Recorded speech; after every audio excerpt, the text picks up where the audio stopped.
Hello. Welcome to to this special announcement. This little bit of it's kind of a new thing we're doing over here at Agora Community. We are going to be trying to introduce people to some of the new characters that are going to be kind of involved in the community, and then maybe even sometimes for some special announcements, sort of like tonight, where we're kind of covering two of those things. So we'll start with the introduction, and then we'll kind of get to the announcement. So I'm going to bring in my good friend Marco, very talented, very experienced animator who's worked pretty much like almost just about everywhere. We're going to talk a little bit about his experience, and also we're going to kind of segue a little bit into that little announcement I was talking about. So let me bring him in here, and we can get to know the one and only Marco Foglia. Hello, Marco Foglia. How are you, sir? Hey, Brent. How's it going? Good. What's going on? Let me get rid of this silly background. One sec. There we go. That's better. So thanks for being with us. I think I can make this a little bit. No, that's good. That's getting is good. So let's see. So where do we even begin? I mean, you and I, we go way back because we met many eons ago on a production here in Montreal called Cayenne of the Prophecy, which is quite the story in itself. We're not going to go down that rabbit hole too far, but that's where you and I met. And but it's crazy because that was relatively earlier in your career, and now that was back in 2001 or something like that. Yeah, ish. I think so. Like it was a long time ago. So that's crazy to think that's that's 20 years ago. We're old. Yeah. So I mean, I met animators that haven't been alive that long. No, like senior animators that have not been alive that long.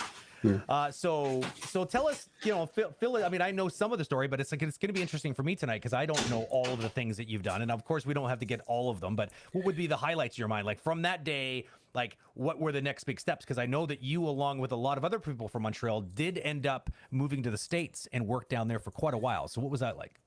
Oh, so for me, it was a couple of years actually, but it was my dream job, right? I wanted to. I got into this because I wanted to do Jurassic Park. When I saw that when I was a teenager, I'm like, I have to do this. I have to work there.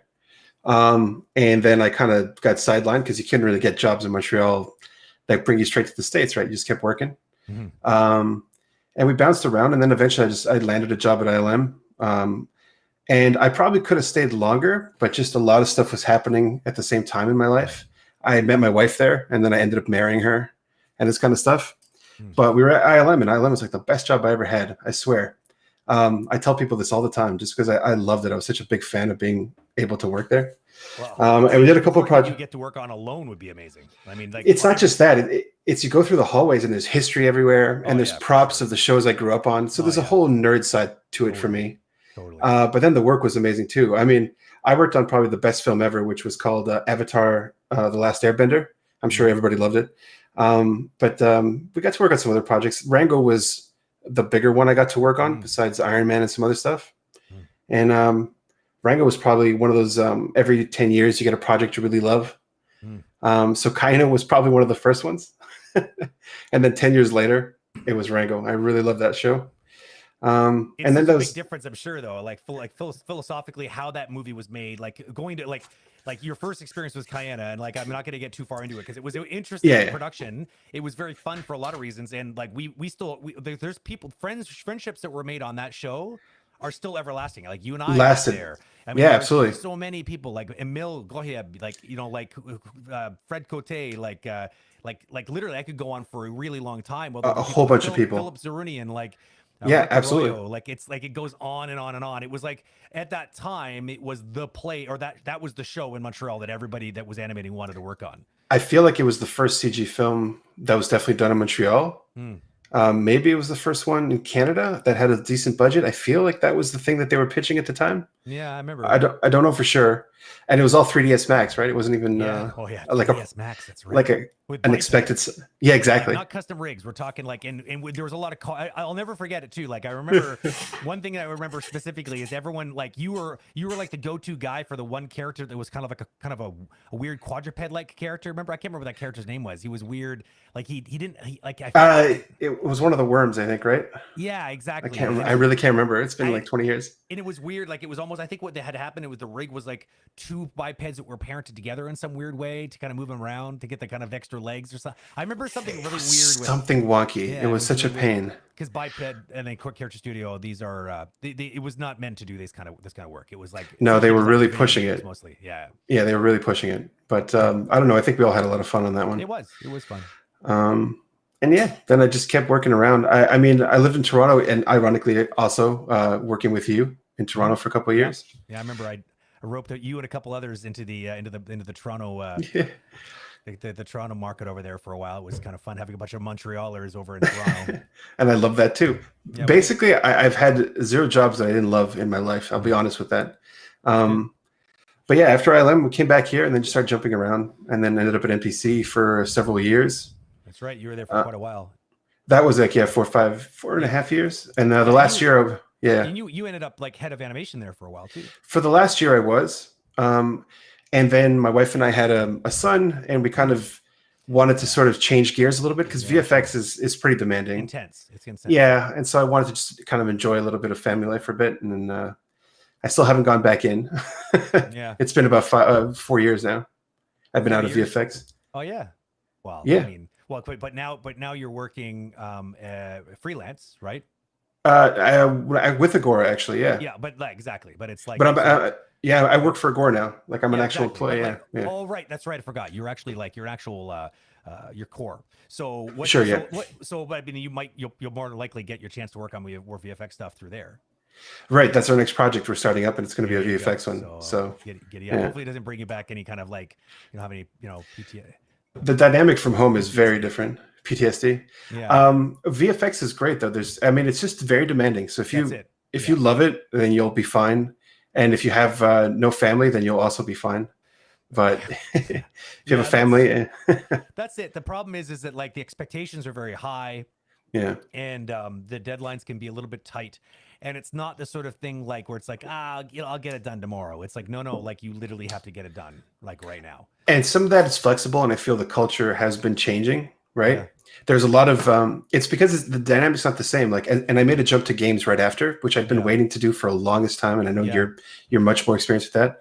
And I loved everything about games. I loved everything because it's your own property. Yeah. And it's not the same dynamic with the client, and they want something at 10 o'clock at night. And it can sometimes be like that. It depends on the relationship. Like you were working at IDOS, they were kind of they were internally publishing, right? Under the Square label where correct.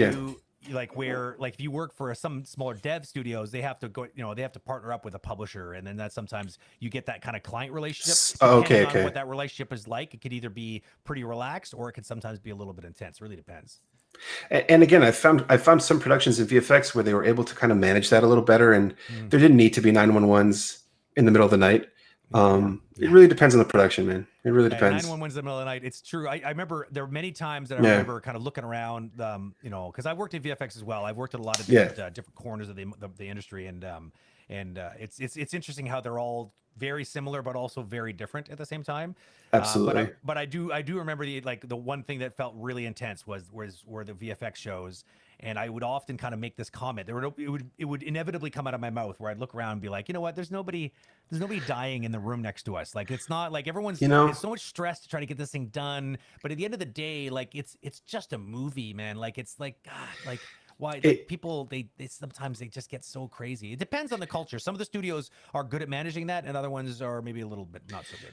So you're talking about the vendors themselves, like sort of like the NPCs in the frame stores. Yeah, you're totally right. Even client side. Yeah. Like for them, it's a huge investment. Like I get the pressure, and especially if things aren't super like it's really rare in art, right, to give them something that they love right away. So Yeah, especially if the trust isn't there, I totally get that. I totally understand why it happens. Yeah, well, But it's the classic examples. People talk about James Cameron like he's like some like right, really like demanding person, and he's like people are always coming out of those productions apparently really tired and broken. But here's the interesting thing: is all the people that are all these leaders in the industry.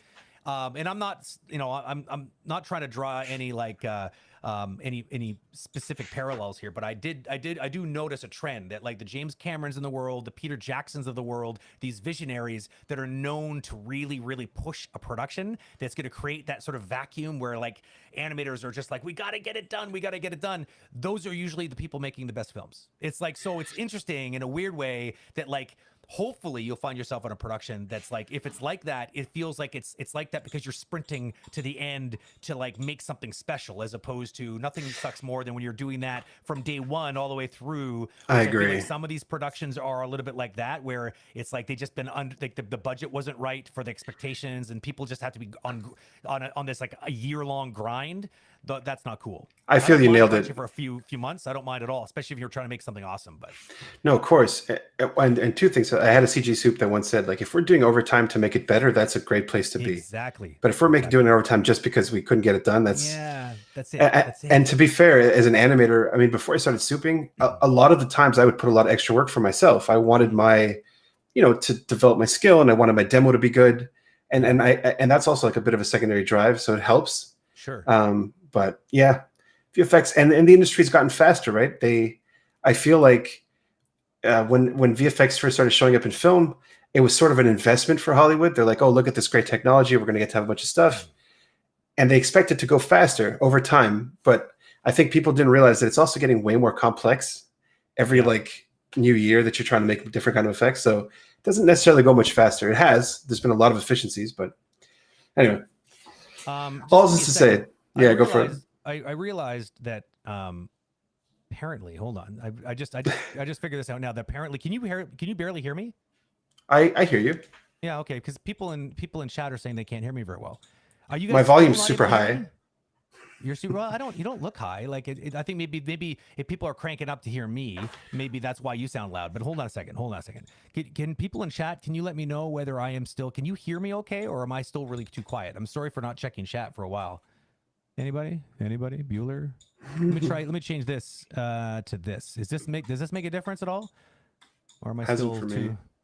Yeah. Do I still sound the sound? I still sound the same to you? Yeah. Oh yeah. Interesting. I just mean my volume is up high, like on my computer. Well, I meant. Maybe I'll just for safety reasons, I'll get a little closer to the microphone like this, so that way I know, like I can see my level. My level looks not bad. I'm certainly not peaking, so I don't know. I got this new soundboard, and like I don't know. I need to call Sir Wade and get him to tutor me, because he's science. I get the same. Yeah, it's science. I don't know. I don't understand that. So either dropping Marco a little bit or raising yours. Hold on a second.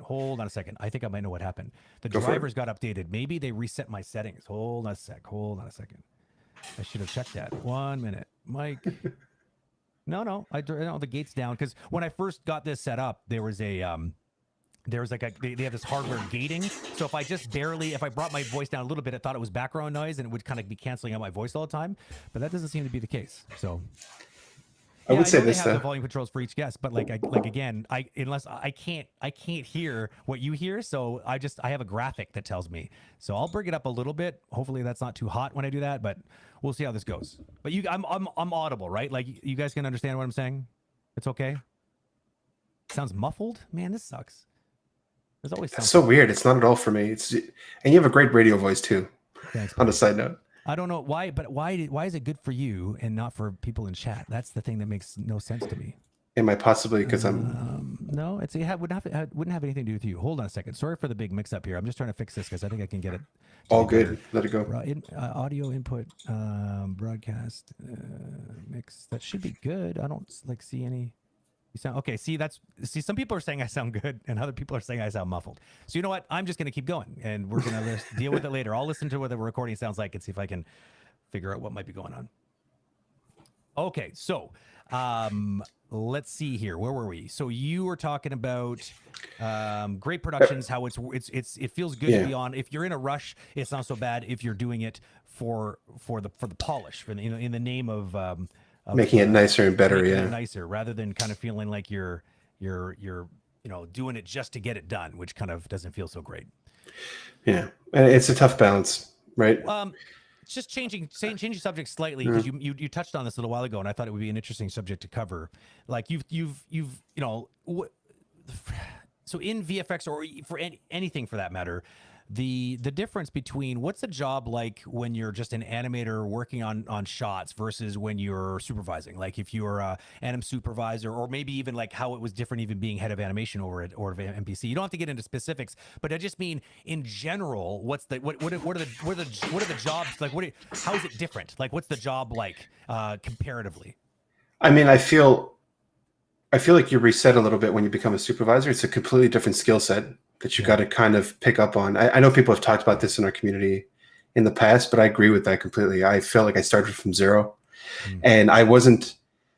There's two things that change. One is you just got to learn a whole bunch of new skills. Yeah. Second thing is, I think at least I was like this as an animator. I did my work intuitively. I didn't really understand why sometimes my shots worked better than others. Like it felt right to me, and that's what I did.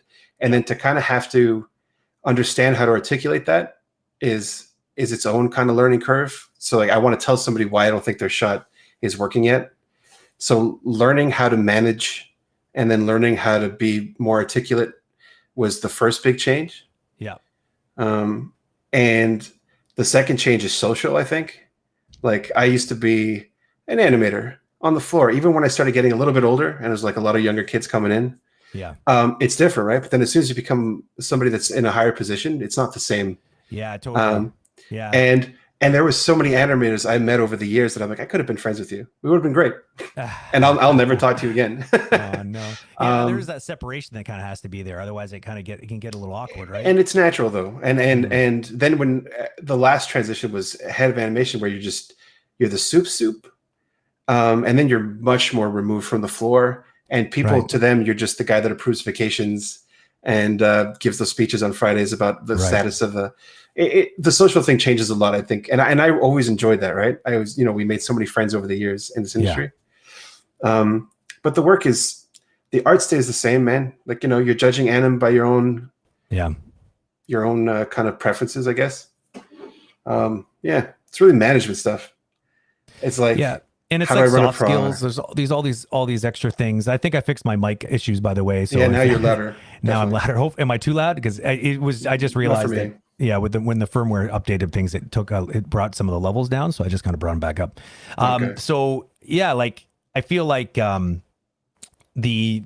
it's changing from being like someone on the ice trying to score the goals directly to being someone who's coaching the team in order to make sure that we get the people are you're like a force multiplier. You're trying to provide the winning conditions because people are trained well, they know the plays, and you're kind of strategizing from behind. I think that some people have a hard time transitioning over into leadership roles like this because they have a hard time letting go of the glory. They don't naturally feel like when the puck goes in the goal, they don't feel like that's just as much their goal as it is the entire team's goal or the player's goal. Yeah. And I know some people have a really hard time letting go of that. And sometimes it's just like they have a hard time, forget about the glory, but they just miss the animating part. They started as an animator and they miss it really badly. Did you ever get that feeling? Like where you just felt like, oh my God, what did I do? I never had a problem with the glory part. Like I started really loving, especially with juniors. That's why I started teaching after the fact. Yeah. I started really loving seeing that you're actually like seeing them improve, seeing them get even confidence sometimes. Yeah. That was actually a lot of fun. It was his own kind of trip. I didn't mind that at all. The animating thing, I do miss it because there was, I've said this before, I know privately anyway, I never felt like I got to the top of my game as an animator. I never finished developing, right? I could do it for another 50 years and I'd probably finally be, okay, I'm good now. And so then I'm in a position where I'm supervising shots. I'm like, damn, I would have loved to have done this shot. Yeah, and totally, right? And you're on a completely other side of it. You're like, well, I'm dictating things to you. Yeah. But it's really on, like, the work is, I know people say I think it's a balance. People say the work is only as good as your supervisor. I Yeah. think it's both, right? Yeah, Like for sure. the animators, if you're doing it right, in my opinion, they bring so much to the real shots themselves. Of course they do. But that in itself is tricky because I think that only the good supervisors allow for some of that. So I've worked with supervisors before. They're a little bit too controlling, and it needs to be done exactly like the way they want it. The best and the other side of the spectrum is no good either. If they're just like, yeah, okay, like just do your thing, and I'll just sort of like I'll kind of proofread it. That's not the same. I want someone who lives in the middle there, like a supervisor that challenges me and gives me like good ideas and good insights, but they don't necessarily tell me how to go about doing it, but they give me the good direction. They kind of like, you know, they send the signals into my brain so that I can figure it out on my own. So I feel like it's my shot at the end, because it doesn't feel good animating essentially like whatever your supervisor, like they're just hovering over your shoulder and you're like a puppet. That doesn't feel good. And either, I've been there, and I've had soups like, you know, as an animator, you got to fix these fingers here. Like they're focusing on little details, which are great at the end, but they're doing it too early. And I'm not going to get into that. Yeah, but we call that in the industry. There's a technical term for that, and it's called pixel. Yeah, right? That's what exactly. That's what it's called. Yeah. But I had a soup that I loved, and he defines the goalposts.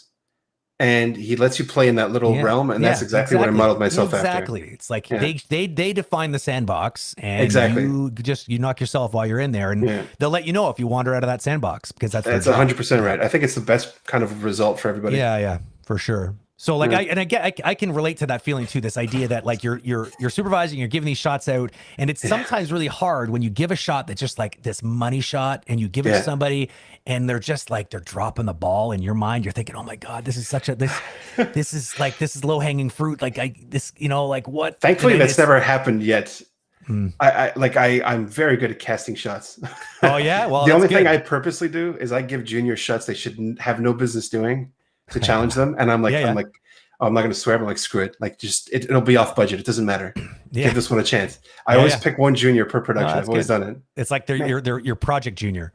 Mostly because I like to see them suffer and sweat, but also to kind of help them a little bit. Well, it's true. You really do your most of your growing when you're outside of your comfort zone, right? And I think that going back to the idea of being in different roles and different responsibilities, some people really shine to that. Some people really resist change, but the people that are ready for a change, and suddenly they find themselves supervising, like you said, it like is if you're hungry for like to have the learning curve reset on you, it's a good way to do it for sure. But and I wouldn't say I was ready to supervise. I feel like I got to a certain level of experience, and then people were offering me more and more of those kinds of roles. Yeah. I don't think anybody's ever really ready though. I could have still been animating today. Like I never changed, and I probably would have been happy. Well, but it's been a great experience. So I'll never go back in time, right? I'm not regretting anything, but yeah. Well, I mean, because you now have a perspective too, right? You've done both, so you can kind of have an idea as to like what they both are, and you like maybe you're going to be in different modes in your life where you feel like one over the other. Like who knows, right? I mean, supervising is fun because it puts you in a position where you and I don't want to get too much of the weeds on this because this is actually I'm going to simplify this because it's not quite true what I'm about to say.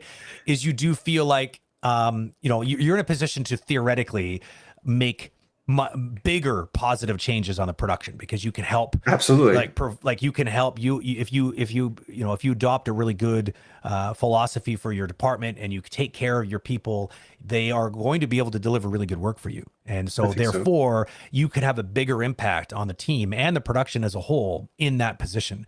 Why I was saying it's not entirely true is because depending on the production, sometimes there are going to be constraints that you have that your animators don't see. And that can be a really tricky thing to deal with in my spot. Have you ever felt like this? Have you ever felt like you're like, oh my God, like if they only knew, like sometimes you're trying to save face to your team, but there's some constraints or there's some other strange politics that are going on. And you're just trying to give them the positive energy they need to keep going. But that things are a little effed up in some ways, I don't want to say NPC had more of those than other places. You don't need to name anybody. You just have to like in your history of overall general experience. There were two prods specifically, not at the same company as a soup that, there was a lot of stuff going on, and you just, and I think the right call is to hide it from the team. I think everybody agrees with that. You never tell the team, you never dump your stress onto people. It's tricky though, right? Because you take it out into a screen pillow or whatever you need to do at night. But I mean, I don't know. I've always had a hard time with that. It's not like, I mean, I get it. I think it needs to be packaged in the right way, but I also don't like, being the kind of guy who's just going to pull the wool over people's eyes. I think that I like to give them the information that they need. Again, it completely depends on the studio, it completely depends on the scenario, and it completely depends on a lot of things. So I guess my point is you can't just give them all the dirty laundry, because maybe they would like leave the company. I would say the only counterpoint is I felt like that's one of my biggest lessons I learned, especially at the end of as HOD. Head of animation, whatever, head of department is what they called it.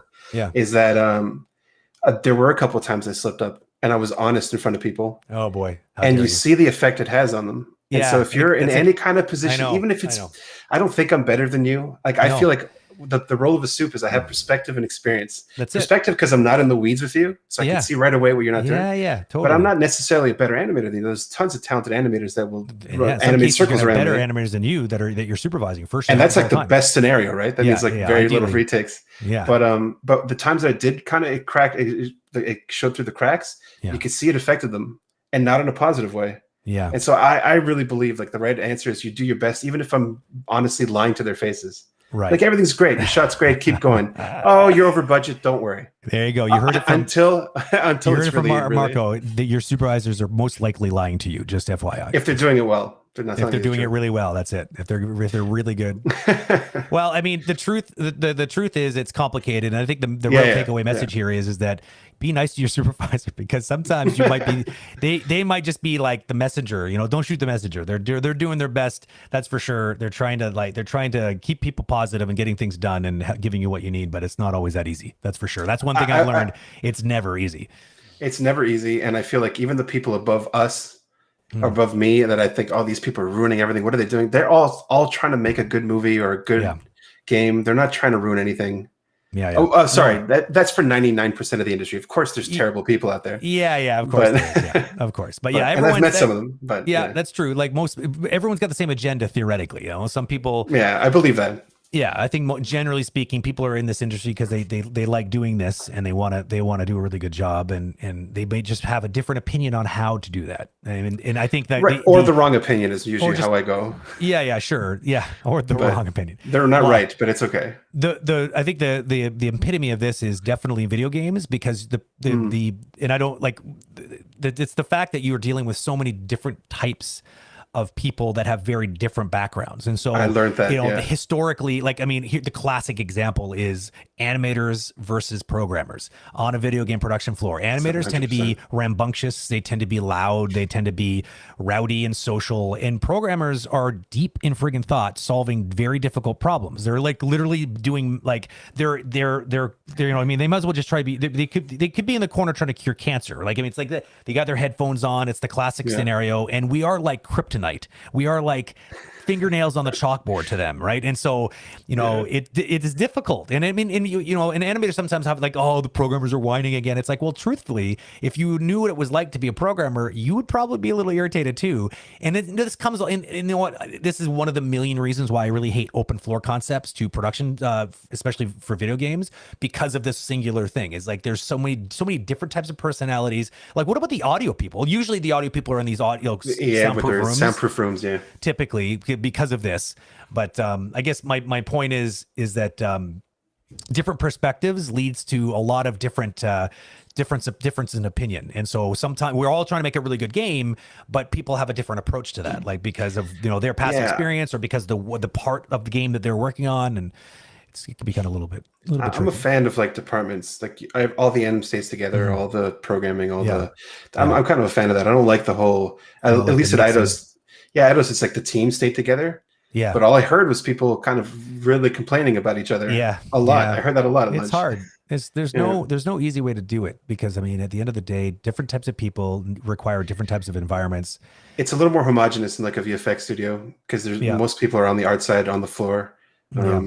But yeah. Well, one thing is for sure. I mean, when the dust settles on this whole COVID situation, God knows when that's actually going to be, but when it does, and we do start to see ourselves going back to physical locations, and I'm fairly certain that we'll never see the return of the regular work week, which is kind of exciting to me, but also I don't know, like I'm kind of curious what that's going to look like. I can by all by all signals that I've been receiving, it sounds like people are leaning towards this idea that the consensus is it'd be nice to be able to have like a day in the week where you go in and be able to have face-to-face, and then everything else would be remote optionally. And if you're the type of person who'd rather work at a place, because some people don't do well at home. They need to get out and they need to be able to have that division between work and home. Otherwise they have a hard time functioning and dividing their attentions.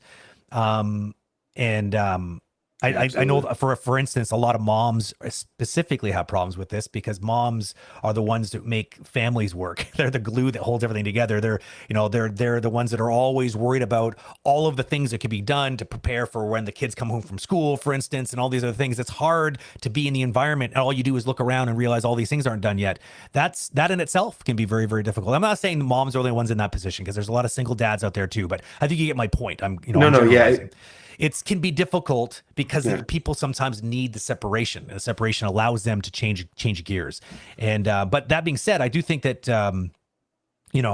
I think that the what it'll look like at the workplace the open concept thing is dead for sure, because it's too much of a liability for the day if potentially something like COVID rolls back and rears its ugly little head in a new form, that they would want to have probably not an ocean of desks that will just be a bit of a social health hazard or a social health liability. So we'll see. I'm curious what it means. Like there's so many things we haven't thought about yet of what the repercussions of all of this means if and when we start to see any kind of normalcy back in the workplace. I'm a fan of never going back into a studio, period. I very much love working from home. Me too. I'm with you. But I will want it. Like I'm sure like a couple of days a week or a day a week would be fine for me. Yeah. I want it just for the social aspects, to be able to hang out with people that have similar energies. You know what I mean? Like, I mean, you and I mean, we've been teaching online for a while too, so it's a little bit easier for us. Like, I don't know about you, but when I'm talking to you right now, it feels like you're right here in the room with me. It doesn't feel like you're I got used to this very much. Yeah, but not everyone, like, and it took, everyone's been dealing with this for a while now, so everyone had to play catch up. I was lucky enough, and you were lucky enough, because we've been teaching online for so long, that we already had this skill that we were able to connect with people. But and this has come up before in other streams. It's hard to do that if people don't have their cameras on, for instance. So a little message to all those people who don't like having their cameras on during meetings or during like online school. You're doing yourself a disservice, because it means that the person that is trying to connect with you will have a very hard time doing so. Because it's true. There's no other way. And sometimes just people are just pixelated. Like so there's downsides to it, right? I've had students that I have no idea what they look like, because even though the cameras are on, they're just like this big on my screen. Yeah. And I have no idea who you are. Yeah, totally. You can meet them in person and just not even recognize them. And I do miss, especially since souping, I do miss dailies. Like I miss just getting into a room with people. Yeah. And you're all just looking at the stuff. Yeah, it's exciting. And you all hear and you can talk about it. Yeah, exactly. And so there's probably going to be a solution for that, but I do miss a bit of that. It's something about being in a room together and like sitting next to your buddies and like whispering in their ear, like, "Oh my God, this shot's gonna be amazing," or like, "Oh my that God, kind what of a stuff. train wreck. Watch this." Like it's one of the, like, just that feeling of just the energy and the competitiveness and all that sort of fun stuff that you get when you're kind of in a group. Yeah. So I mean, I should have done this earlier, but like this idea of like, what do you think or what do you hope the working situation will be like? If tell me your thoughts in chat. I wouldn't mind seeing what people's opinions are. What's your prediction? What is the new version of working in the industry, like in an office? What does that look like in your mind? Speaking of which, chat, I will be looking your way in about, I'd say about 10 minutes. I am going to take questions. So hang tight. If you have got questions for Marco or myself, then hang on to them until it's time. So Marco, I have one or two other last little topics I want to kind of dig into, but yeah. So what in your mind, like, would it, like, we kind of touched this on a little bit already, but I kind of a bit more specifically, like maybe anecdotally, without naming productions or naming the specifics, what are some of your most exciting moments that you've had in your career? Like, moments that you really felt like, man, like I did such a good job on this. Like it could have been a supervising moment. It could have been an animator moment, whatever. Like it could be anywhere. Okay. Well, I've already said ILM. Like I can't stress enough how nerdy I was. And so another mutual, we know another guy, Johnny Spinelli, right? So him and I went there together. Oh yeah. And we ended up being roommates there too. And Spinelli, if you see this video, then just know that we love you. And Johnny can especially confirm me. this, but I literally used to go through because at the time, what was the last Star Wars movies that had come out? It had been the prequels, right? Yeah.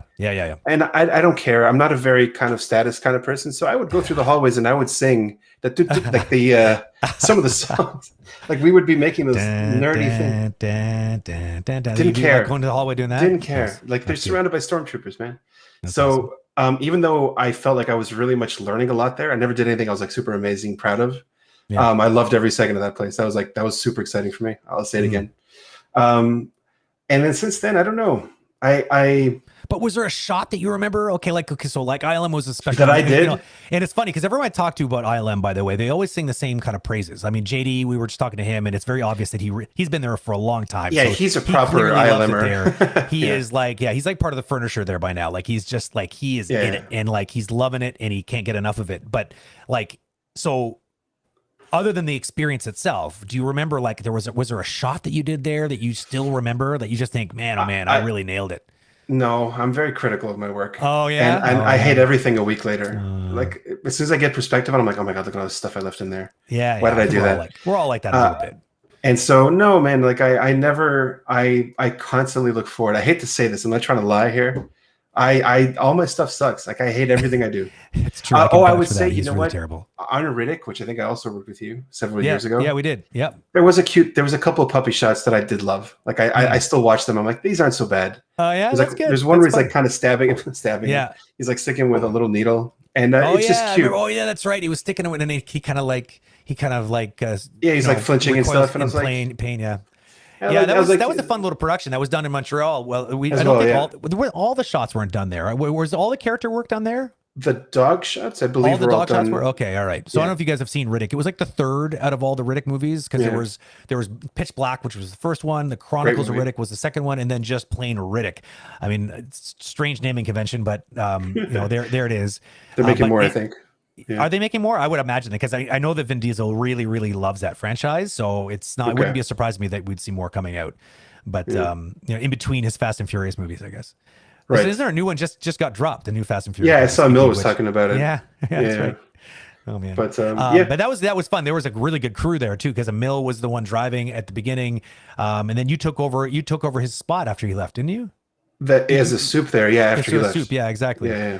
That was my second soup job. Yeah, but that was a fun production because there was a lot of really, really amazing talent on that project. And I kind of repeat people that we'd known over the years that came back. Yeah, it's the best hits. People like whenever you put a team together, whenever Mill puts together a team, is always the usual suspects that get called in, right? Because everyone knows each other. There's a trust there. We all know that we can actually get the job done, so we just sort of make it happen.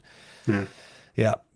Omar was there too on that production. Yeah. Yes, he was. I got to get him on the show. I got to reach out to him. He's client side now, I think. Yeah. He is. Yeah. He transitioned because he was Omar. He was doing after you left. He took your job. I gave Omar that job. You're welcome. There you go. Remember, it has been said. It has been said. Let the record state. But then he obviously nailed it and rolled with it in a great way. Then he wanted to transition to like animation director position. And the animation direction is not an animation soup position. It's actually because it's client side, like Marco's saying. So he ends up working with production directly with the director of the film and with the VFX supervisor. Like it's a different job altogether because it's much.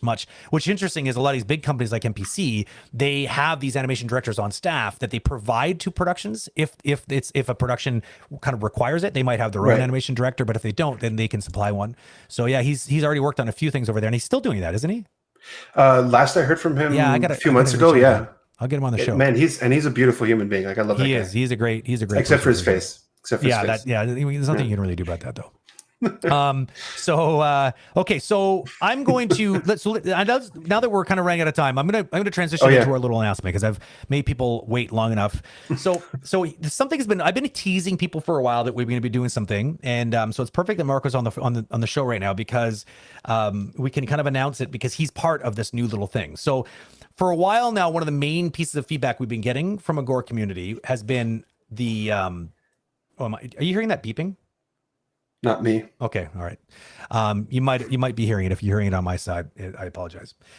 So a lot of feedback we've been getting has been, wow, like Agora Community has got a lot of amazing information. There's obviously really good content on there, but some of the newer people, some of the newer animators, people that were kind of hoping that they could sort of learn on their own by gobbling up all the free content on our site, they've been sort of like asking for, there's a bunch of things that are at the top. One of the most asked questions is, can we have these rigs in Blender format? When will you have more Blender content? And that is definitely coming. So please do hold on to your horses. It will be showing up. It's a little more difficult to get our hands on that because that movement's a bit more new. And a lot of the people that we know, including myself, like, I don't know if Marco, have you ever used Blender? I love Blender for, I hate to say this, everything but animation. Oh, there you go. So it's like compared to like Maya, but yeah. It's hard. It's hard because Maya, if you've been using it for as long as you have, you kind of like, it just gets ingrained in your brain, and it's difficult to really make the transition. Yeah. So you everybody recommends that you. Everybody recommends that you don't redo the shortcuts so you can get all the tutorialization, and that's such a big barrier for a lot of people. I know it is, but I got past how I do it too. But Blender's amazing. Like, it's got good. A lot of good it's very good. Yeah. And they've made a lot of changes recently to make it 2.9 and like way more friendly in a lot of areas. And I think animation tends to be one of their next focuses. That's what I keep hearing from I'm waiting for grapevine, that they're going to be kind of overhauling a lot of that. Anyways, I'm digressing. So Blender is one of the things that keeps being asked about. And another thing that gets asked all the time is, when are we going to get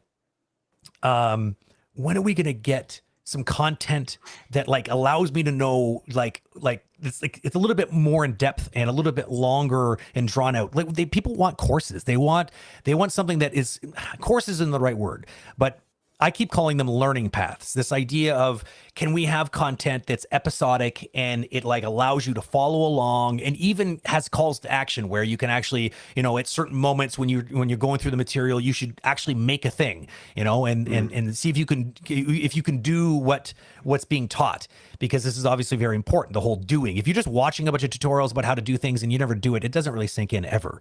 Yeah, I agree with that. So I'm here to tell you all tonight that we've been doing it for a while. And to be honest, there's been lots of other things going on, which has sort of delayed this announcement, but we're finally ready to talk about it. And we are starting to drop some of these like learning paths on the Agora platform. You're going to see the first few episodes tomorrow. And what's interesting is that Marco is one of the first people to make a said learning path. So do you want to tell us a little bit about the learning path that you made and why people might be interested in going through that? It's sort of an introduction to quadrupeds. And it focuses on how I kind of started to teach quadruped walks, basically. How do you do a quadruped walk, and kind of all the important stuff you have to look at and you have to include. That's the basics of it. It doesn't get too much in depth into quadrupeds. There's a lot more. Oh yeah, for sure. Possibly for the future. But it's like, it's your, but this is the core of it. How to break it down. Why do they move the way that they do? Like, yeah.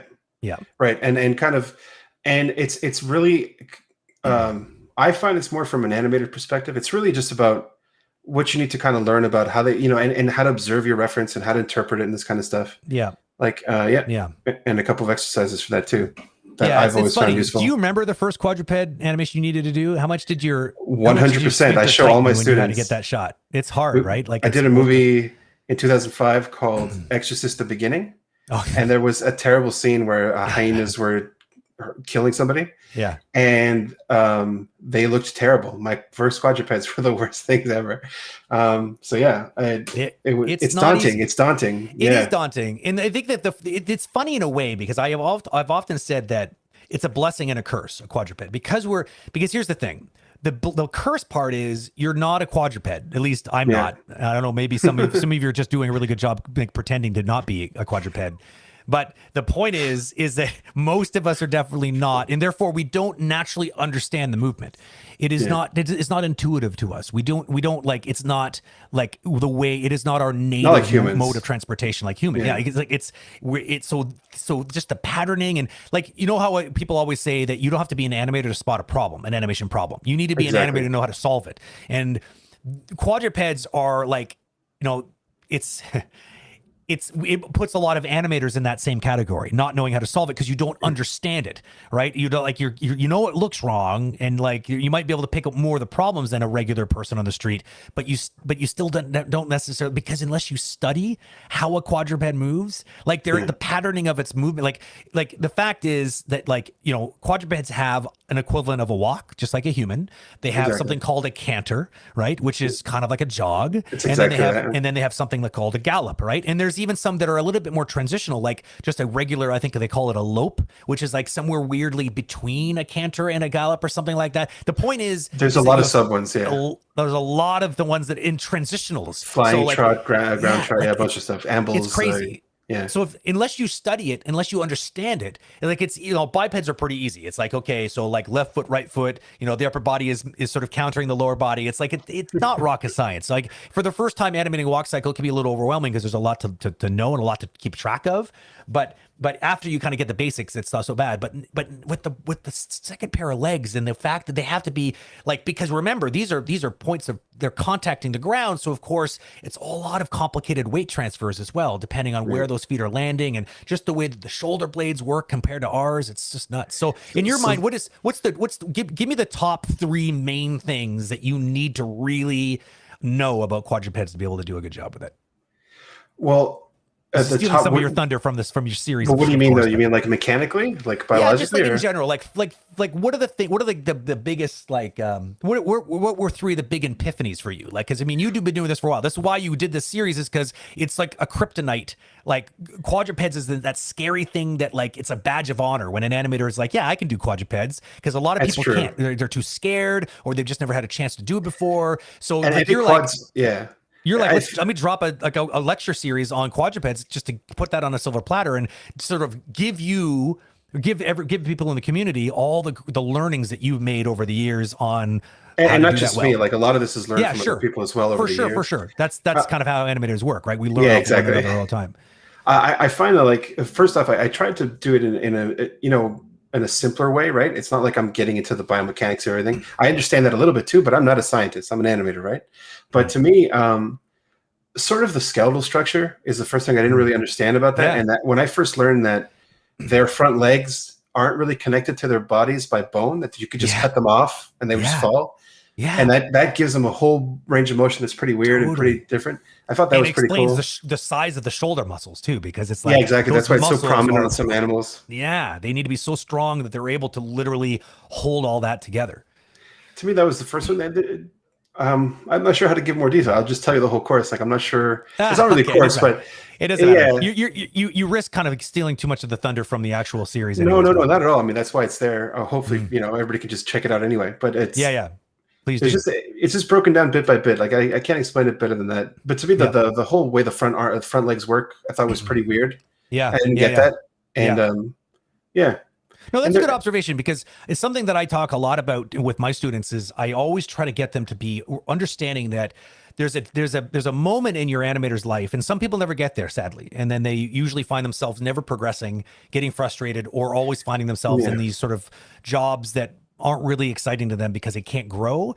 And I honestly feel like it's like, I keep saying how animators need to learn how to be naturally, like you said, you made a joke about not being a scientist, you're an animator, but truthfully, the good animators are a little bit scientific. We want to learn and understand why a thing moves the way it does, because if you don't understand the mechanism, then how can you possibly reproduce it? It's not enough to just look at something and think you get it. It's like, no, when you understand the way it works, then you know how to decipher what you're seeing, and that's key. So studying the skeleton and anatomy helps that.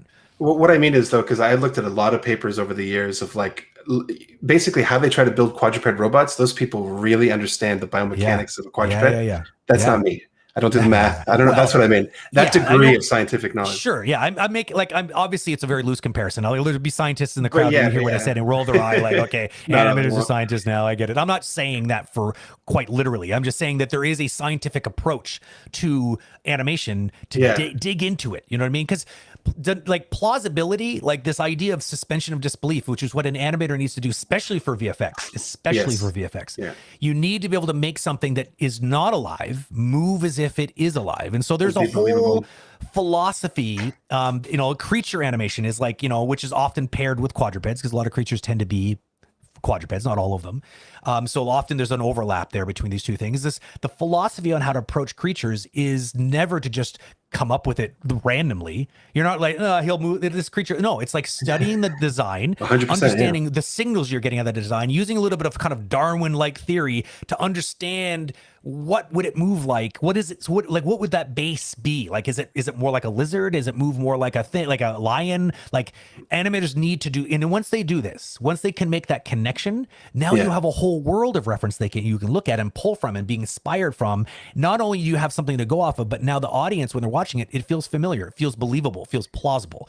So and once you build a library of that in your animation, you start to realize how connected kind of everything on this planet is as far as their movement and how we're basically just like a blueprint that just the proportions are changed, but the mechanics are very similar. Totally. It just looks weird at first, right? I don't understand what this is, but there's a lot of stuff that you relate directly to human. You can understand it by directing, relating to humans. Yeah. It's pretty cool. Yep. I was going to say, like, nobody ever taught me. This is common knowledge, I think, but maybe where I grew up in Montreal and in animation. When I started looking at quadrupeds, and then even when I started teaching the course, like earlier in my career, I never knew that you are swinging your legs in a way that you're trying to match the speed of the ground. Yeah. Like, that's such a little insight that helped me with so much stuff. I don't know if this makes sense, me saying it out of context like this, but it's something that's really important with quadrupeds. Like, if you don't nail that idea or you don't understand that idea, stuff just doesn't look right. But you're really just trying to match the speed of the ground with your legs. That's why that's what you're doing. And you just happen to be contacting the ground. So it's like you're walking. It's funny because like I often say that like watching my daughter grow up and go through that whole thing recently, and I know you have a little one in your house too. It's been revolutionary for me as an animator. Yeah, like you're really watching. It's like it made me feel better in a way because I was like it's like watching a child figure out how to walk. It is actually complicated. There's a lot of moving parts, and your really brain is doing so many different things automatically for you. You're not even thinking about it. There's just this. There's a rhythm to it. It's like we're it's like we've over the years our bodies have sort of developed to a certain way that walking means this. Like this is how you do that when you're a biped. Unlike just like quadrupeds walk a certain way because that's the way that they're built. But there's like this natural rhythm to it. And it's all about being in tune with your balance and all these other things and the speed. Even the peripheral vision helps, and like it helps you maintain sort of like so many different things that are happening all automatically. And so watching a little person learn for the first time and fall all the time because they just haven't quite figured that out, and it takes a while. And she's 5 and she's still tripping all over herself because it takes a really long time. I mean, hell, like some of us never quite evolve like me. I still kind of trip over my that's it. I feel like our kids inherited that because my son's also very klutzy. Oh boy, I'm not sure what the word is. Clumsy. That's the word. Our poor kids. Poor kids. Okay, so I need to move into questions because otherwise you're going to get roped into more time than you signed up for. I can have an extra 10 minutes for sure. Okay, that's perfect. That's amazing. So one thing I did not say, there was 2 actual announcements. There's announcement number 1 was we're dropping the first out of we have 3 currently in the works right now. I'm not going to announce the others yet because I'd like to do another one of these for the other learning paths that are being dropped.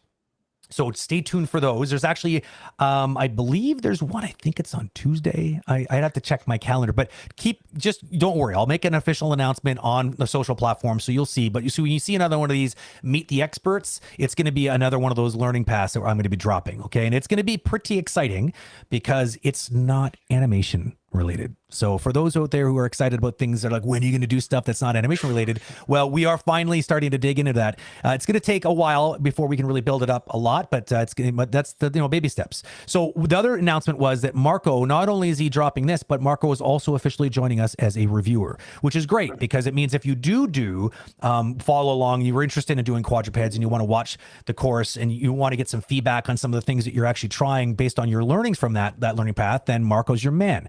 You don't have to choose Marco, but obviously he's going to be an expert on the subject. He's taught quadruped animation a lot over the last several years, so he knows the stuff. So for what it's worth, he will be now bookable. I don't know exactly what the start date will be, but we'll get those things sorted out so that you'll see his beautiful mug on our list of experts, and you'll be able to book him just like everybody else. So that is pretty freaking awesome. So Marco, thank you for allowing yourself to be roped into our little scheme over here. It's great. Okay, well, I mean, we've been talking about it for a while. I know that you were excited about doing it, and it was really me just not making it happen fast enough. So here we are. It's all good, man. Teaching is fun.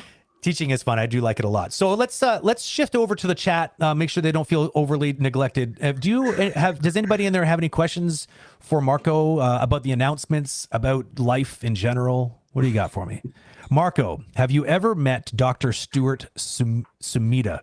Exactly. I would have mentioned him too. I got him to talk at NPC while I was there as head of animation. And he spent like a few days with us there. And he was also, I learned a whole lot, even like a couple of years ago or whenever it was, 2015. Yeah. I met him.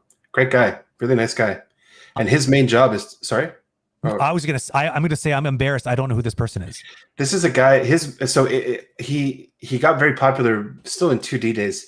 He's a biologist. Yeah, that's what I figured. He started getting like a Desmond tapped Morris by kind of person. I don't know who that is. Yeah, the human animal. He does a lot of studies on like people. Okay, but I get the basic idea. He's a scientist, like a true scientist, but he's a biologist. Yeah. Okay. And he started getting tapped by first 2D companies to kind of just make them learn. So what was what was that horse movie that was 2D from Sony or somebody or DreamWorks? Oh man. He did a bunch of movies though. He was consulting on a lot of movies to help them either design their creatures. Okay. So that exactly what you said about where it's based off some other animal and how would they combine? How would you make a centaur plausible? Yeah. So that was kind of his job. And so it was like perfect. Cool. And he has a lot of good. It's like reverse evolutionist. Like he needs to sort of like reverse engineer what would that thing move like based on empirical evidence that exists. And so when I said I'm not a scientist, I had him in mind. That's so funny. That's like so funny. He knows his stuff. He knows all his stuff. Yeah. And so obviously I'm not like I'm actively making a note here because he sounds like a perfect person to have on the show. Stuart Sumida was a great guy. Yeah, I think he still does it. I mean, he came to NPC in 2015. Well, even if he doesn't, I'll tap him. Try to get him out of retirement. Amazing, because I mean, well, how old is this guy? He's he doesn't look that old. Like he's 50s maybe. Oh yeah, well we'll see. I can't make any promises, but I want to meet him, so I'm gonna see if I can get a. He seemed like a genuinely kind person, so he just had a happy life, and so you can't ever tell how old he is. Happy life, what a jerk! Who you know what I mean? Like, screw that guy. No. Yeah. Okay, cool. That's awesome. Yeah. I have another question here. Did you guys ever feel demotivated when you were like an animator at the beginning, like when you first started out? Me, definitely yes. And I can talk more about that. Demotivated? You mean like I'm worried about not being able to do my work, like imposter syndrome? That's how I'm interpreting it. Like the idea of like, did you ever feel like, oh my God, what have I got myself into? Maybe I'm not good enough. Because I mean, first of all, like imposter syndrome is pretty much is very much alive in probably most animators. So that's a thing that you never quite shake. But I think demotivated to the point that you might actually think about quitting, or maybe like you didn't do it. You're on the right biz. Never that far. Never that far. But I did feel like I didn't become a valuable part of a team until 6 years in to my. Like I felt like I just I could see that my stuff wasn't as good, and there was a natural maybe talent there. But it took me a while to kind of feel like I actually came into my own as an animator. But that's as close as I've ever been to demotivated. I think I get more worried now because the stakes kind of moved up a little bit sometimes. Sure. Yeah. And that's more where I'm like, oh my God, what am I doing? Why? Oh, this is never going to happen. Yeah. David from Agora will attest to that. Yeah. But yeah, but not often though. Not really. Not to a point where I'm like, I have to quit. I can't do this. Yeah, demotivation is kind of like too strong for me. It's it really depends, right? If it maybe so, one person's demotivation is another person's just like chance to evolve and to grow, because demotivation is like it's being faced with something that feels impossible or something that feels like you're not going to get through it, and I feel like, if you believe in yourself, you will. Like we're all able to adapt, and you may not get through it in the way you want to get through it, but you will. You know what I mean? Like everything. And I would want to say that the thing that makes you feel like there's too much ahead of you is because you can see the end goal. Yeah. But you can only tackle it one task at a time. One task at a time. And as soon as you get that mindset, you're like, okay, That's This true. is for today. This is Yeah, all for tomorrow. for sure. You get through it. If you just work, you just get through it. You always do. Absolutely. Yeah. And I think my anecdote would be like when because I first learned as a 2D animator. I was lucky enough to learn how to animate without the complexities of computers. But that in itself was a blessing and a curse, because I remember how I felt very demotivated. I felt very excited when I was in school, because I was like, oh my God, this is actually like, I almost learned 3D because I was at the time, a lot of 3D was not looking very good at all. The norm was, and you have to remember, this is back like in the late 90s, early, like it was like I was in school like during the millennium switch to 2000. That I was in school then, and I met Marco not so long after that. And I remember thinking like, what's it going to be like? Like maybe the software just sucks, and maybe it's just not where it needs to be to allow animators to be able to do a good job. But I was extremely, elated to see that that's not the case, and that there was a lot of promise, and there was a bright future for animation in 3D. But what I realized was just not enough animators knew how to use the software yet.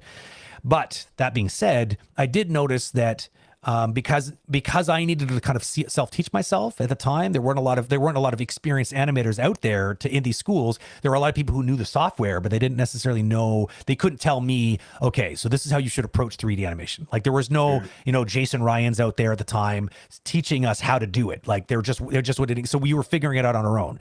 So I remember being demotivated because I was not able to produce fast enough, and I was finding myself on a lot of productions, and it was taking longer, and I was like pulling really late nights because it just felt difficult. I felt like animating with a computer was like having an albatross hanging across my neck. It's like, this used to be so much easier. Just give me a friggin' pencil. So that was demotivating until I finally, and it was funny because teaching, I feel like, is what fixed it for me, because I needed to start telling people how to have an approach to doing it. I had to put myself in the position that I wish that someone else was in to be able to teach me. But then I was like, well, but now I have to know what I'm friggin' talking about. And I don't. And so I kind of started to try to figure it out. And then over the years, I was able to kind of come up with a philosophy on how to approach animation, and it served me well over the years, and served a lot of other people well over the years. But before that, I was scared. I was like, I don't know, man, this is a lot harder than I thought it would be. So I guess that's about as demotivated as I was. But I can relate to what you're saying too. Sometimes productions themselves feel like a mountain, and you're just like, oh my God.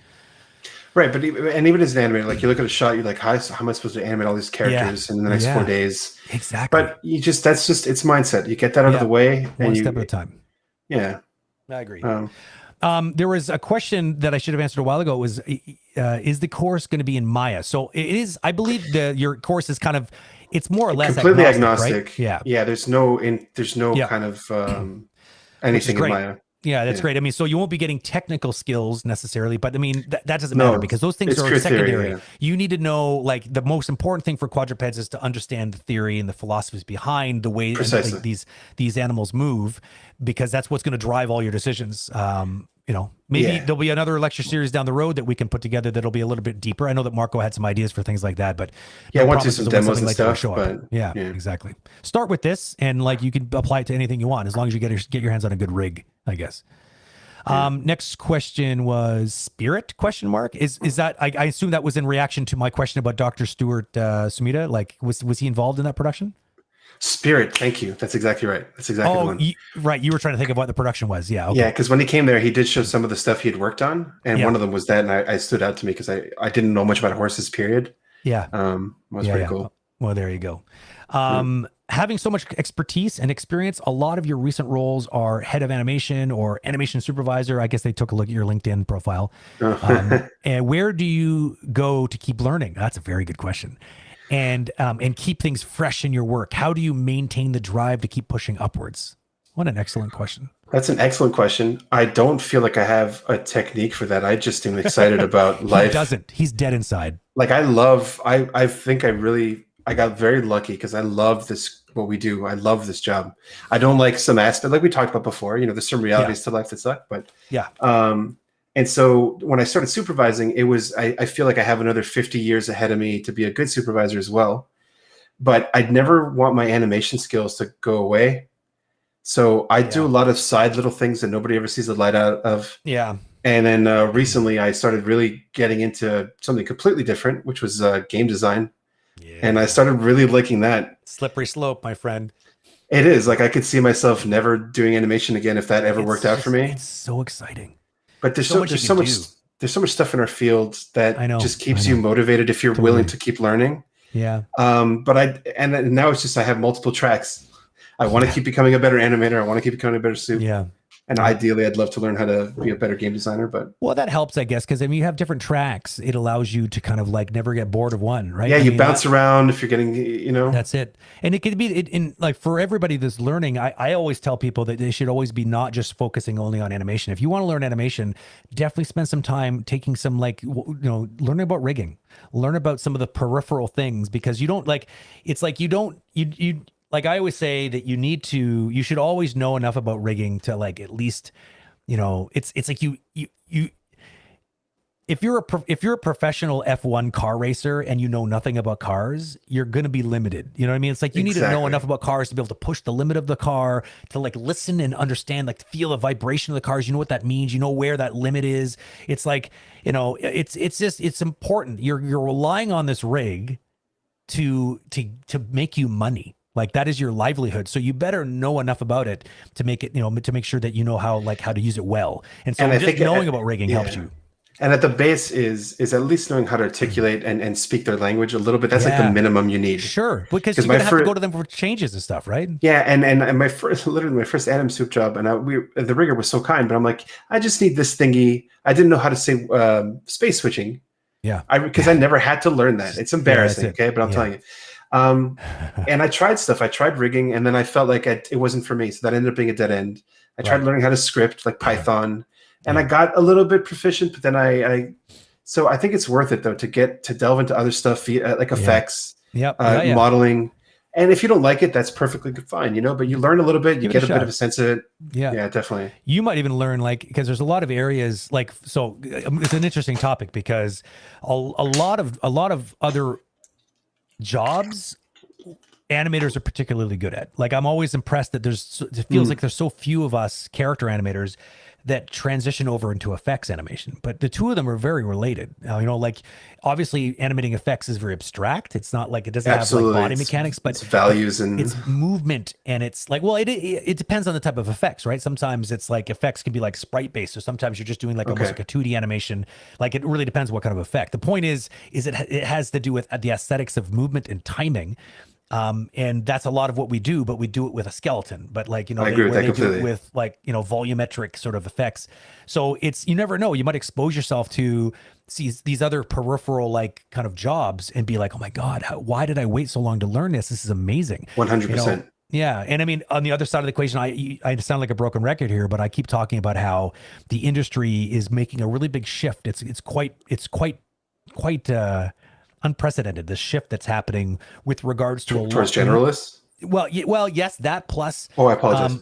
More companies are switching over to being like video game companies specifically are going and they're using Unity or Unreal rather than using their own in-house engine. And for one of those reasons is because Unreal is so good at providing accessibility to non-programmers to be able to do a lot of the things inside the engine. And so a role that I always call the real technical animators, as opposed to the, not to say that a lot of people riggers have been calling themselves technical animators for quite a while.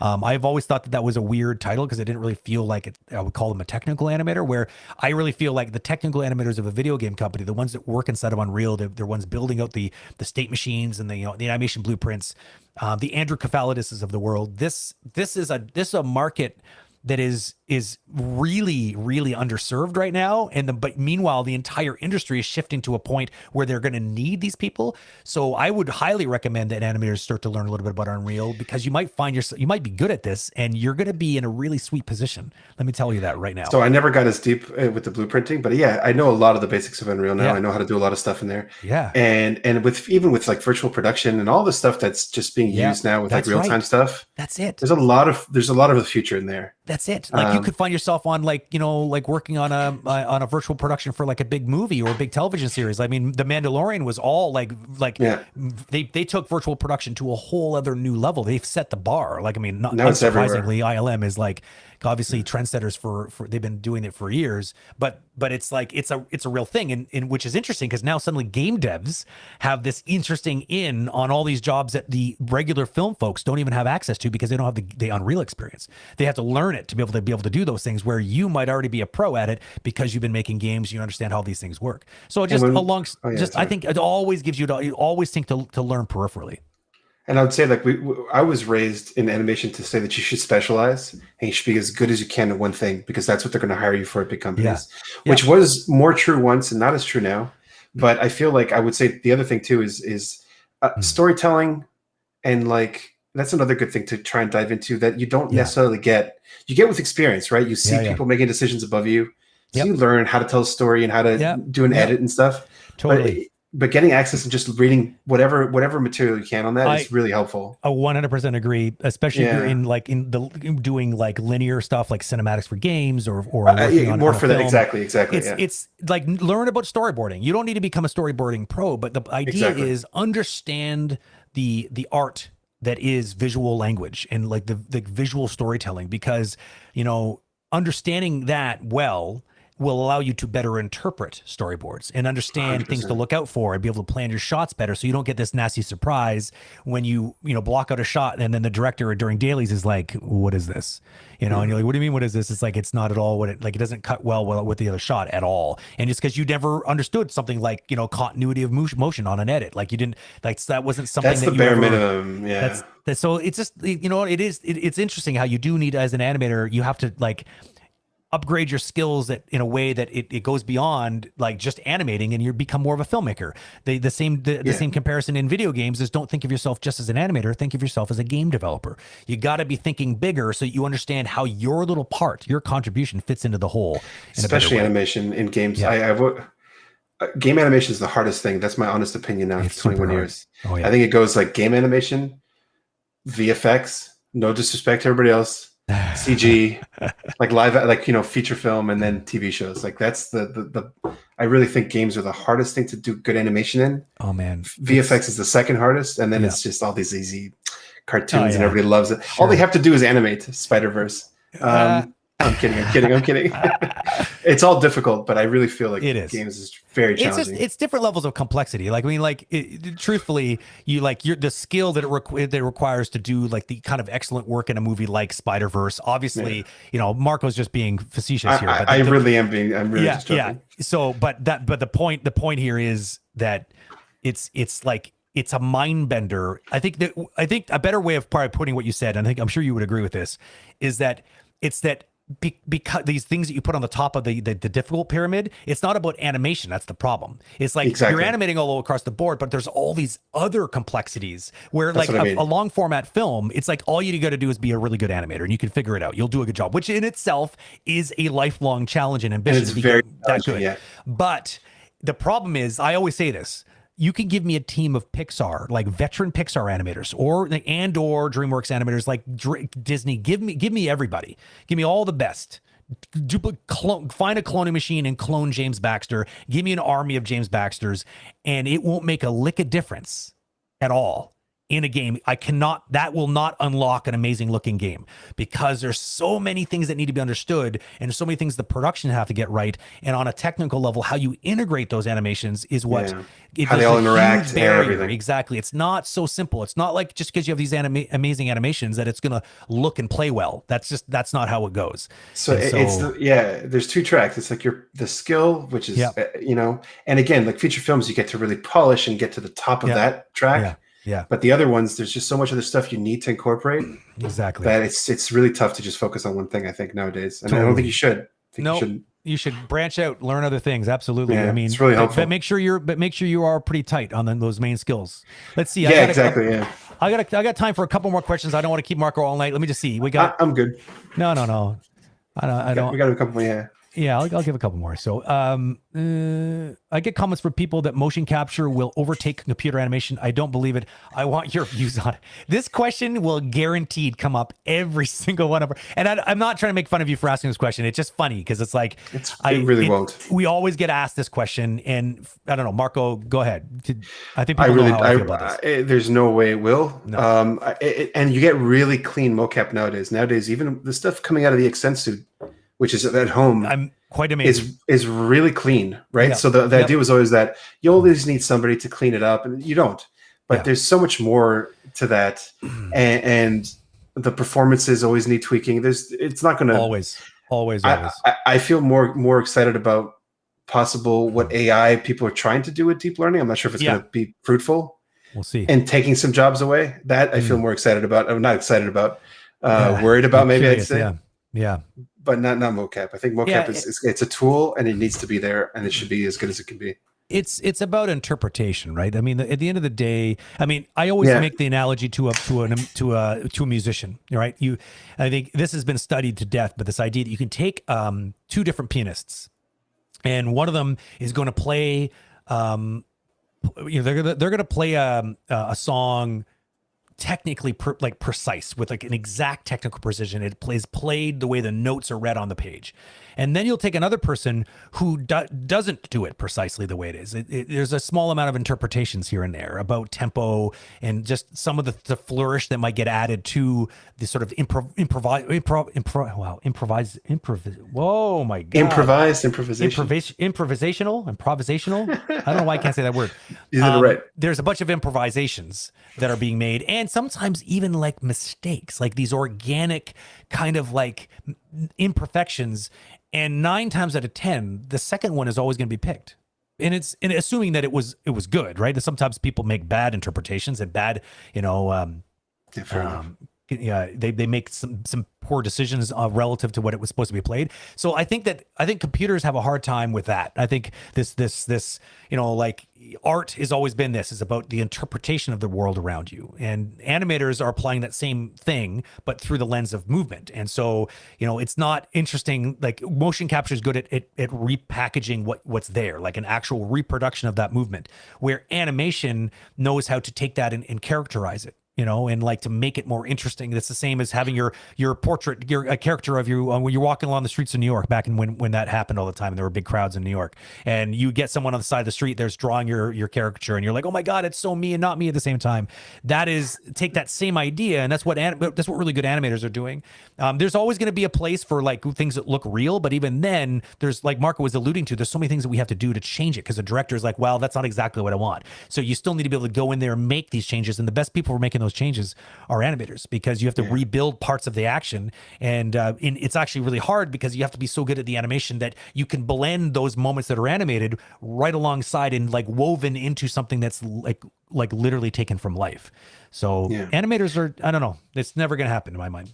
No, I agree with that completely. Always going to mediate it. So don't lose any sleep over it. Yeah, it's a good tool though. It's a tool that people undervalue. Well, and a lot of animators do, like I think a lot of animators have this they look assumption down on that it. Working with motion capture is cleaning. I don't want to clean up mocap. It's like, no, it's much if you're more cleaning up subtle mocap, then there's a problem, because there's technicians that are better at that job. Your job should not be cleaning it. It's about editing it. I call them motion editors, and that is an animator's job, and because you need to understand body mechanics. Otherwise, you don't know how to edit the motion. Exactly. That's 100% true. Yeah. And even more so, because like I said, going back to this, if you have an action and a part of it needs to get changed, if you don't know body mechanics well enough, it'll stick out like a sore thumb, because it needs to sit on screen in sequence with something that is real. And so it's a surprisingly rewarding experience once you wrap your head around what it is and what can be done with it. It's pretty cool. I had a lot of fun where you enhance some stuff and you're like, oh my God, that actually looks way cooler. It's really fun. Let's see, what do we got? I'll take 2 more and then we're going to call it done.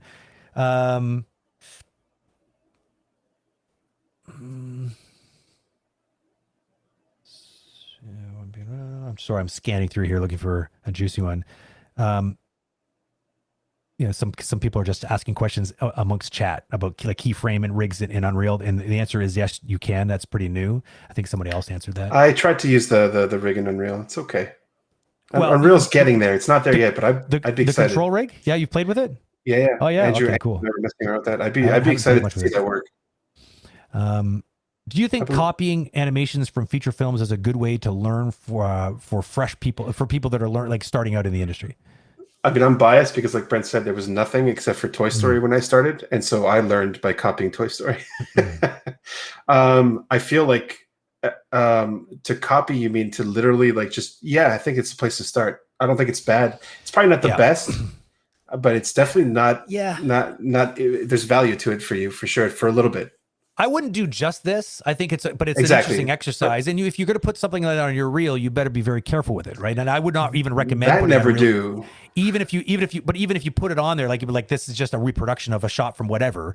Like it's just, the problem is people are not going to see the value. It's good for your own internal learning, but I think that what people want to know is how you're going to start a shot from start to finish, not your ability to copy something.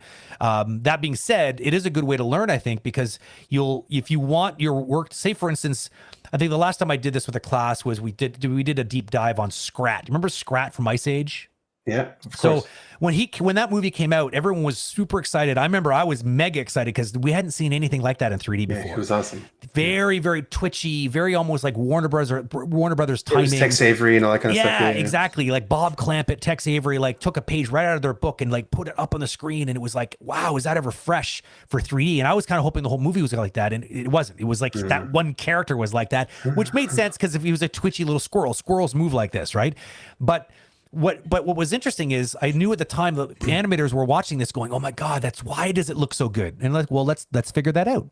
And we did a deep dive. We took a look at it frame by frame and we started analyzing it. And then once you do that and break it down, you don't necessarily have to copy it, but what you should try to do is emulate it. Be like, try to understand the formula. There is a formula there that makes that Scrat look like Scrat, and you need to understand it. And animators obviously need to understand it, keep it consistent so that all the different animators that are working on Scrat would not animate it differently. There was a formula that was upheld and it was consistent. So a good way to at least do it is to, like, if you are curious, if you like the look of an animation, at least ask yourself why, and then look at it and figure out what are the qualities that what are the things that are always happening. Do they always handle hang time in a certain way? Is there some sort of thing that you're always seeing? And to me, so I took the question as right at the beginning of your career. If you don't have if you don't have access to a class or something like that, or I think that's what they were asking. They were asking if you don't have anything. And I would say, like, I think it is really good, but there's a time limit on it. It's like going totally through the motions and actually doing it. There's value there, but beyond that, you have to start kind of getting a little bit out of that and start using your brain more, less just copying. You start kind of imagining. I guess is the right way to say it. Yeah. So this isn't a question, but this is a comment. Lucio just wants to say hi, Marco. Hey, how's it going? Hi. Lucio's always in the crowd. Hi, Lucio. Hi, Lucio. I think I've covered most of the bases. I'm sorry if I didn't get to all the questions, but I have captured Marco for an extra 25 or 4 minutes, so I should let him go. So hopefully you got a little, got some of those questions answered. Hopefully you're excited about this learning path. I will obviously be making this announcement beyond just this one video. If you were here, you heard it first. No one else knows about this, only you. So lucky you. So keep an eye open. Tomorrow you should see the first ones drop. I'll be putting his intro episode, and probably 1 or 2 of the first episodes is something that we're going to be probably dropping once a week, kind of milking it to everybody. Hopefully that's not too frustrating. And maybe if people are super excited, they just want to binge watch, maybe we'll put a few more up. But I think that until I have more that are coming online, I'd like to kind of space it out a little bit, so there's always something fun and exciting to be had. So keep an eye open for that, and keep an eye for Marco being officially in the roster. That will be happening very, very soon. So welcome to the community, my friend. Cool. Thanks for having me. Yeah. I'll see you around. I'll see you off, and I'll wrap things up on my end. So thank you, Marco. Thank you from behalf of everybody in chat. And we'll see you around the industry, dude. We'll see you around the right, I see you around the industry all the time. It's getting a little bit old, to be honest. I was going to say a little bit too much. Yeah, we're done with that now. Okay, bye. Thanks. Later, bye, guys. dude. Bye. Okay, so big announcement. Hopefully you are excited by this. Hopefully I didn't hype it up too much and then let you down. But this is a pretty big deal, I think, for us, because we've already been making content for a while at Agora Community. Obviously, this live content is homegrown, but this is taking it to a whole other level, like this designing these paths, like asking experts, hey, so you're an expert on this. What would you want? How would you package up the information that you've gathered over the years so that people can learn from that, and people can experience, be introduced to a subject through, but while benefiting from your vast experience in the subject matter. So that's kind of how we're approaching it. So there's, like I said, there's 2 others. You'll be hearing about those very, very soon. So please pay attention to the airwaves regarding Meet the Expert, because that will be typically the way that I announce this to the world. And there'll be much more coming down the pipe, because we have a long laundry list of subjects that we want to have covered. We just have to tap experts and ask them if they don't mind putting together some material on that subject. So stay tuned. So that, I guess, wraps it up. I will see you all on the next one. In the meantime, stay animated. Sorry, I just wanted to have a Sir Wade moment there. See you around.